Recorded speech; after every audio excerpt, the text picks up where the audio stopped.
Tantor Audio presents The Sea Wolves, A History of the Vikings by Lars Brownworth. Narrated by Joe Barrett. On Romans, Holy Romans, and Byzantines. Clarity about the past is often sought by oversimplifying it. History is broken down into digestible chunks with neat borders and labels which, however useful, can sometimes be misleading. Dates which were hardly noticed at the time become watershed years, and epochs and ages are given names which would have been unrecognizable to those living during them. When national or imperial pride gets involved, the resulting propaganda usually muddies the water even further. The Middle Ages had two rival empires, both claiming to be the true Roman Empire. For most of their history, neither of them actually controlled Rome, yet both had claims on its legacy. The confusion stems from the 3rd century A.D., when the Roman Emperor Diocletian decided to split the old Roman Empire in half. The western half, with its capital in Italy, collapsed in the 5th century. The traditional date is 476, but the eastern portion survived until 1453, when a Turkish invasion and the guns of the modern world finally brought it down. Since the eastern half was centered on Constantinople, the old Greek city of Byzantium, modern-day Istanbul, modern historians refer to it as the Byzantine Empire, or simply Byzantium. Its location in the thoroughly Hellenized East meant that Greek became the preferred language, so Byzantium is sometimes referred to as the Greek Empire. Nonetheless, it is important to note that while it existed, both friends and enemies alike viewed it as Roman, and drew no artificial distinctions between the Empire of Rome and that of Byzantium. The medieval competitor to the Byzantine Empire arrived on Christmas Day in the year 800. During a Mass in Rome, Pope Leo III, for political reasons of his own, placed a crown on the Frankish king Charlemagne's head and named him Imperator Romanorum, announcing that the defunct Western Empire had been reborn. This version of the empire, however, which spanned both French and Germanic lands, was based in present-day Germany and never completely controlled Italy. Because of this, and in an attempt to simplify a complex series of events, most historians refer to Charlemagne's coronation anachronistically as the start of the Holy Roman Empire, or the German Empire. Politically, Charlemagne's state fell apart almost immediately, and when his direct line petered out in less than a century, the title of Roman Emperor soon followed it. In 962, the German Otto I, a distant relative of Charlemagne, revived the title, and in 1157 his successor, Frederick Barbarossa, officially added the term sacrum, holy, to his title. Introduction. The Hammer of the North. Wake early if you want another man's life or land. No land for the lazy wolf. No battles won in bed. Edda of Saemund the Wise, a collection of the sayings of Odin. Just off the west coast of present-day Scotland lies the small island of Iona, a grassy promontory with white sandy beaches rising up out of the North Sea. Today it is a place of quiet contemplation, relatively undisturbed by the tour groups or visiting schoolchildren wandering among its enchanted ruins. Even for those who know, it is easy to forget that 12 centuries ago these idyllic shores were the scenes of unimaginable violence. The monastery of Iona is the symbolic heart of Scottish Christianity, one of the oldest and most important religious centers in Western Europe. It was founded by the Irish monk Columba in the 6th century and became the focal point for the spread of the faith throughout Scotland. In the early centuries, the monks came to seek seclusion among the desert of the Atlantic Ocean and built simple beehive-shaped stone huts where they could concentrate on their prayers and vows of poverty and obedience. Over time, however, the small community became a major pilgrimage site and a great medieval center of learning. It developed into a training school for monks with special rooms for the copying of manuscripts called scriptoriums that produced works of art famous throughout Europe. Chief among these was the Book of Kells, an illuminated collection of the four Gospels that was described by its Irish contemporaries as the most precious object in the Western world. In addition to its religious treasures, Iona also boasted an unrivaled collection of royal tombs. Most of the early Scottish kings, including the two made famous by Shakespeare, Macbeth and his victim Duncan, were interred in the monastery's crypt. For centuries, the island was an oasis of peace, protected by the faith of its inhabitants and the vast ocean surrounding it. In 794, however, a ripple of fear penetrated the tranquility. Rumors reached the monks of terrible raids to the east, sister monasteries devastated by strange northern pagans. Early the next year, while the monks were celebrating a holy day, ships with prows carved to resemble serpents and dragons slipped onto the beach below the main abbey. Leaping onto the white sand of a shoreline, which would later bear the name Martyrs' Bay in memory of the slain, the raiders headed for the buildings, cutting down the monks they found along the way. Smashing open the doors, they killed anyone who tried to resist, drenching the stone floors of the chapel with blood.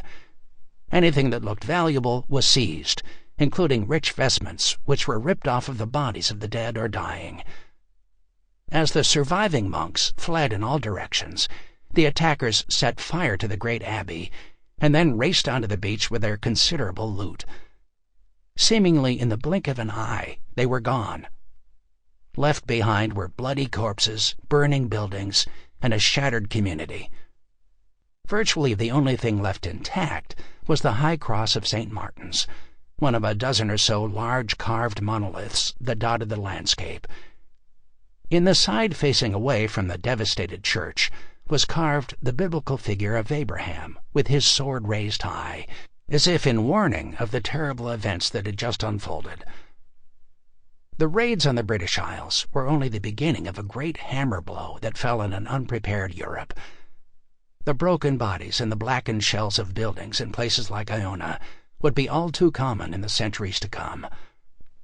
The suddenness of the violence left many occupants of Europe disoriented and anxious.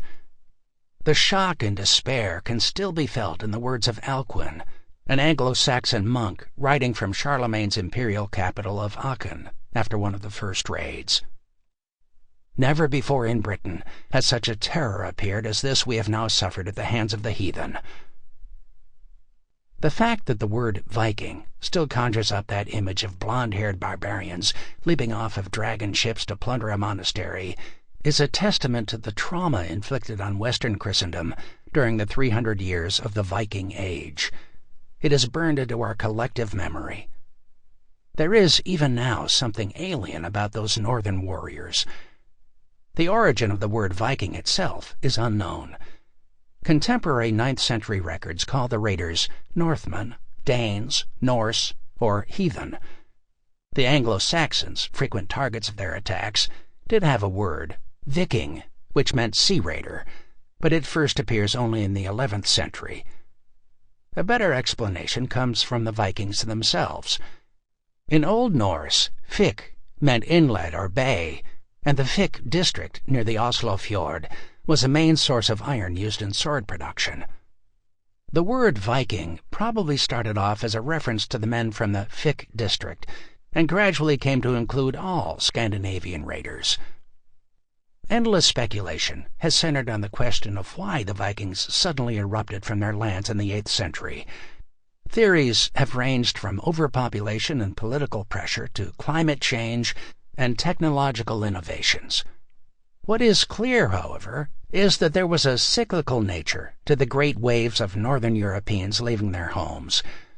The first recorded migration of Scandinavian people actually predates the Viking Age by nearly 5 centuries. As the Western Roman Empire tottered toward its final collapse, the Goths, a people originating from what is now southern Sweden, invaded the empire, eventually settling in southern France and Spain. But the Goths wouldn't have recognized themselves as Scandinavian or Viking any more than the raiders of the 8th century would have.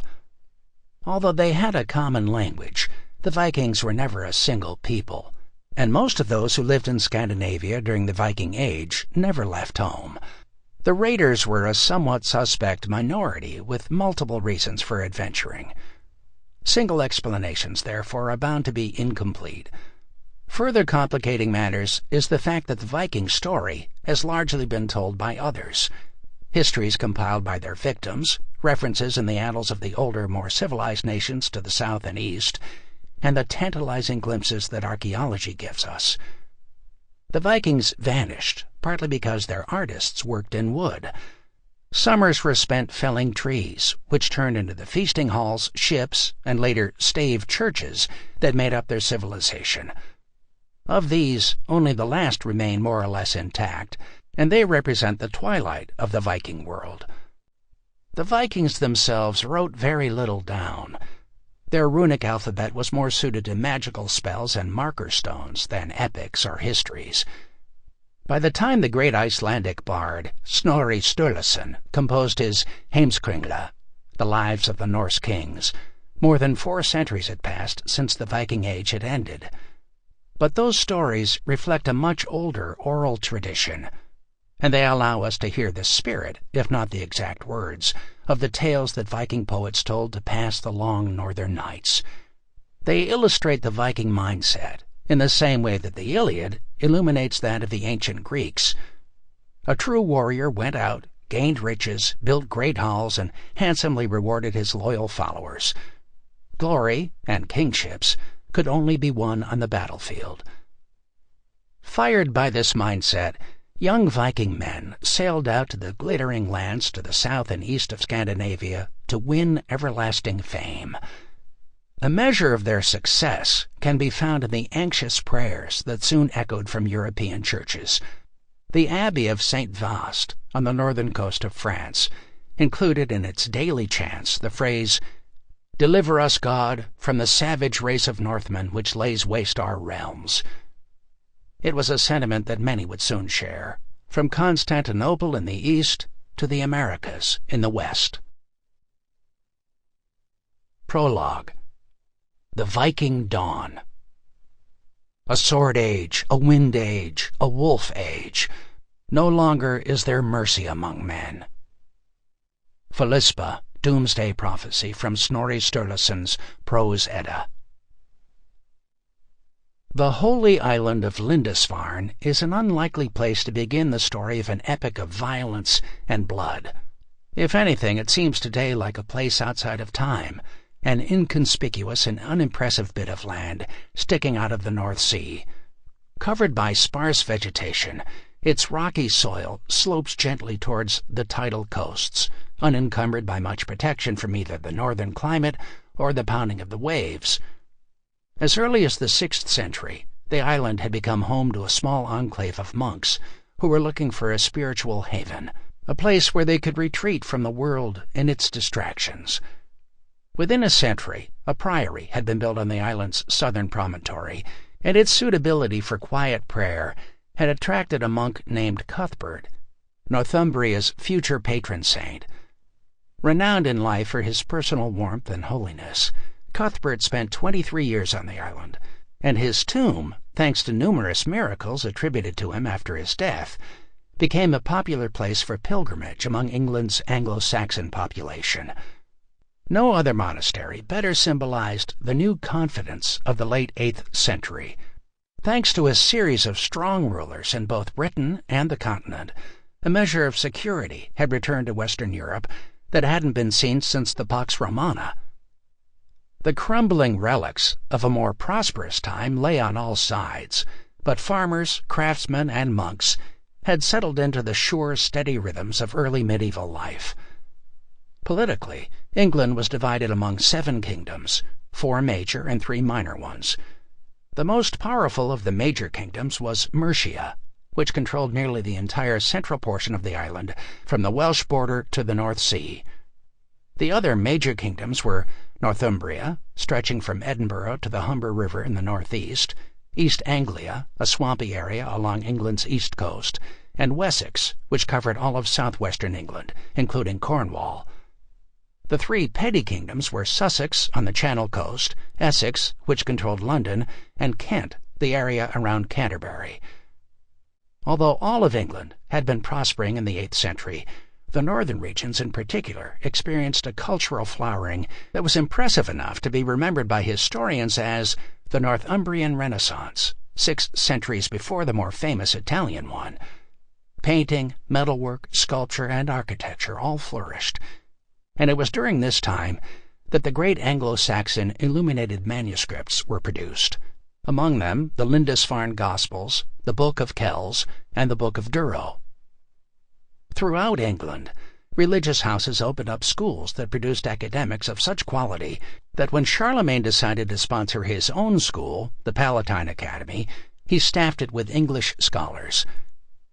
Monasteries like those at Jarrow, Lindisfarne, and Iona, on the northern coasts of England and Scotland, were the main beneficiaries of this artistic flowering.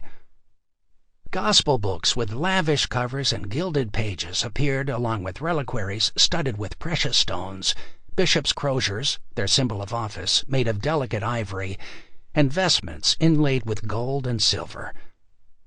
The 8th century, which had overseen this Renaissance, seemed poised to end on a note of increased prosperity and harmony.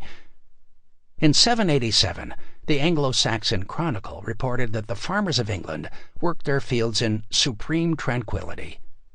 The contentment was such that one chronicler was carried away enough to write that even the burden-bearing frame of the oxen placed their necks under the yoke in dearest love. The shadow of things to come, however, was revealed that autumn, when a lookout spotted 3 unidentified ships off the coast of the Isle of Portland in southern Wessex. Whenever ships were spotted, whether hostile or friendly, it was the duty of the Coast Guard to inform the King's Reeve, the chief magistrate of a district or town.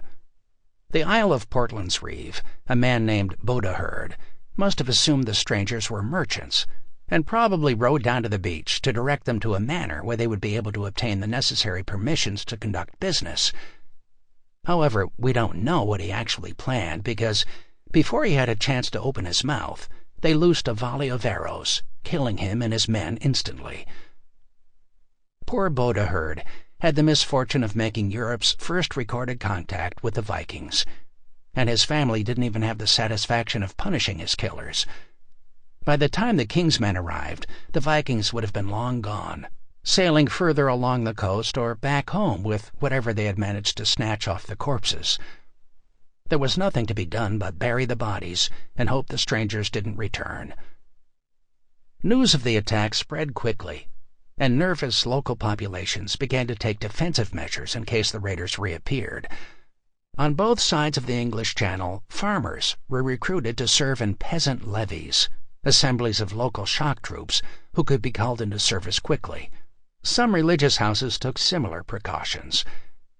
In 792, the monasteries of Kent were required to contribute to raising coastal defenses against pagan seamen. The Vikings, however, were not simple pirates, and soon revealed the English preparations to be hopelessly inadequate. Their previous raids had merely been probing attacks, intelligence gathering to test both the prize and the defenses. In 793, they struck in force. Their target was not, as might be expected, one of the rich trading centers such as could be found at Dorset or Southampton. These were well guarded and in proximity to large populations which could rally to their defense. Instead, the cunning Vikings chose the monastery of Lindisfarne, isolated, prosperous, and guarded only by the prayers of unsuspecting monks. Over the past century, English monasteries had grown fantastically wealthy, a fact which spread to the Viking homelands either through word of mouth or through trading activity. Monasteries were natural sites for the sale of imported goods, wines for communion, high-quality textiles for church vestments, and precious metals for plate and reliquaries. In addition to the fortunes accumulated through gifts by pious donors, they also acted as proto-banks, since local magnates frequently used major churches as safe deposits for their own portable wealth. Raiding a monastery was the Viking equivalent of winning the lottery. Best of all, as far as the Vikings were concerned, these rich targets were virtually unguarded. All over Europe, religious houses had been built in exposed coastal areas in the belief that the sea would protect their flank, an opinion that was now proved terribly wrong. The shock of that discovery can still be felt in the writings of the time. "It was not thought possible," wrote one cleric after the first attack, "that such an inroad from the sea could be made." Lindisfarne was wealthy even by monastic standards, and its selection as the Vikings' first target was no accident. It had been personally endowed by the Northumbrian king, and possessed a peerless collection of relics, including the sainted remains of the English monk Cuthbert and the equally famous Irish missionary Columba, who had brought Christianity to Scotland. The lucrative pilgrim trade, which had grown from the fame of these two alone, had made the monastery fabulously rich. Various Viking groups had been active in the area for some time, and on June 8, 793, one of these groups, from what is today Norway, carried out a brutally efficient attack. An anonymous Northumbrian monk recorded the event. "The pagans from the northern regions came with a naval force to Britain, like stinging hornets, and spread on all sides like fearful wolves, robbed, tore, and slaughtered." No one was spared. Monks who tried to resist were hacked apart or dragged onto the beach and drowned. Reliquaries were pulled into pieces, and their contents dumped on the ground. Rich tapestries adorning chapel walls were torn down, altars were smashed, and everywhere the corpses of the slain lay like dung in the streets. The disaster sent a shockwave through Europe. If the heart of English Christianity could fall, then surely no one was safe. Anxious monks trying to make sense of the calamity claimed that there had been divine warning signs before the attack. Sheets of lightning had been spotted in the skies several weeks before, supposedly accompanied by fiery dragons wheeling menacingly above the priory. The disaster was widely attributed to the moral laxity of the English Church.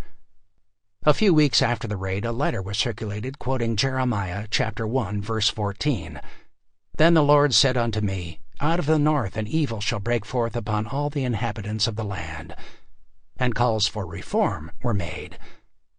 The scholar Alcuin, writing to the Bishop of Lindisfarne with eerie clarity, identified both the cause and the proper response. "Either this is the beginning of a greater tribulation, or else the sins of the inhabitants have called it upon themselves. Truly it has not happened by chance. You who are left, stand mindfully, fight bravely, defend the camp of God." No amount of soul-searching, however, stemmed the tide. The next year, the monasteries of Jarrow on the east coast and the Isle of Skye on the west were hit, and in 795 Iona Abbey was looted. Almost the entire community, monks, nuns, peasants, and animals, were dragged down to the seashore and slaughtered. It was a grim portent of the carnage to come. Alcuin, writing from the safety of Charlemagne's capital, captured the anguish. "What assurance is there for the churches of Britain if St. Cuthbert, with so great a number of saints, defends not his own?" The Raiders. Chapter 1. The Vikings at Home. One's home is best, small though it may be. Edda of Saemund the Wise. The most frightening thing about the Vikings was that almost nothing about them was known. In the 8th century, their homelands were at the fringe of the known world, a cold and inhospitable place that the civilizing hand of the Roman Empire had never touched. Scandinavia, the land divided today into the modern countries of Norway, Sweden, and Denmark, is a place of extremes. It stretches 1,243 miles from Jutland in the south to Nivskjolodden in the Arctic Circle, a distance accounting for half the length of Europe. It contains one of the continent's most mountainous countries, Norway, as well as one of its flattest, Denmark, whose highest point rises only 561 feet above sea level. Of the three countries, none of which existed at the start of the Viking Age, Denmark, covering the Jutland Peninsula and more than 500 small islands, has the most favorable climate. Warmed by the Gulf Stream and the North Atlantic Current, the country is a patchwork of rocky beaches, green fields, and forests of oak and elm. Since it shares its western coast with modern Germany, West was a natural direction for its young men to explore. Vikings from Denmark fanned out across the Low Countries and France, eventually crossing the Channel into Britain, and from there conducting raids as far as Spain and even Italy. Although England was first attacked by raiders from what is now Norway, so many Danes infested their waterways that the Anglo-Saxon sources took to referring to all Vikings as Danes, regardless of where they came from. The main Scandinavian peninsula, covered today by the modern countries of Norway and Sweden, has a much less hospitable climate than Denmark. Of the two regions, what is now Sweden has the better farmland. Its shores look east towards Russia, and most of its Vikings traveled in that direction, although largely to trade instead of raid. Their exploits are arguably the least well known, but some of the most lasting, since they founded the first Russian state in Kiev. The most rugged of the Viking lands is Norway, almost a third of which is above the Arctic Circle. The long western coast is protected from the icy battering of the Atlantic by a barrier of rocky islands and dramatic fjords, which provide the Northern Way, a navigable coastal route to the Arctic Circle that gave Norway its name. Unsurprisingly, when they ventured into the North Sea, the Norwegian Vikings pushed west, sometimes raiding and sometimes colonizing. The group founded settlements in Greenland and reached the New World around AD 1000. In the Viking Age, both Sweden and Norway were thinly settled and largely unable to sustain large populations. Norway's available farmland was broken up by long, narrow fjords which led into the mountainous interior, while vast, impenetrable forests, bogs, and lakes closed off much of southern and western Sweden. A surprising amount of game was available in the summers, including reindeer, elk, wolves, bears, wolverines, and foxes. But the long winters punished those who failed to plan ahead. Perhaps because of this scarcity, hospitality was highly valued, and failure as a host could start blood feuds lasting generations. To pass the time, they invented a number of games, including Lake, a ball game similar to hockey, which attracted both large crowds and frequent injuries. Several less violent board games did exist, but the Vikings primarily valued physical fitness. Their most popular activities were usually tests of strength, wrestling, sword fighting, and trying to dunk each other, endurance, climbing fjords, skiing, skating, and distance swimming, or agility, throwing spears with both hands at the same time, or leaping from oar to oar outside the railing of a ship while it was being rowed. Winners of these contests were not shy in broadcasting the fact. A Norwegian king named Eystein boasted to his brother and co-ruler Sigurd, "I was so good at skating that I didn't know anyone who could vie with me, but you weren't better than a cow." When not fighting themselves, the Scandinavians would occasionally pit animals against each other. The most popular of these blood sports involved horses. Two stallions would be led in sight and smell of a fenced-off mare and allowed to fight, often resulting in the death of the weaker one. Indiscriminate killing was frowned upon, but mercy was not a quality that befitted a warrior. One Icelandic man was apparently mocked as a child lover because he refused to participate in the sport of tossing captured babies into the air and catching them on the point of a spear. These pursuits sound brutal to our ears, but in other ways the Vikings were surprisingly modern. Unlike the usual stereotype of a rude barbarian, they were very conscious of their appearance and had excellent hygiene. They carefully groomed themselves and generally bathed at least once a day with a lye-rich soap that both bleached their hair and cut down on lice. Highly prized tweezers, razors, combs, and even ear cleaners have all been found in Viking excavations. Thanks to the absence of sugar in European diets, cavities were virtually unknown, and although half of their children died before age 10, those who survived could expect to live into their 50s, a very respectable age for the time. The average height for males was 5'8", and females 5'3", not towering, but certainly taller than the peoples to the south with whom they came in contact. Women, although by no means equal, probably had greater rights in Viking culture than anywhere in Western Christendom. Many girls married as young as 12, but when the husband was away, the wife ran every aspect of the home and made all important decisions. If she Sample complete. Ready to continue?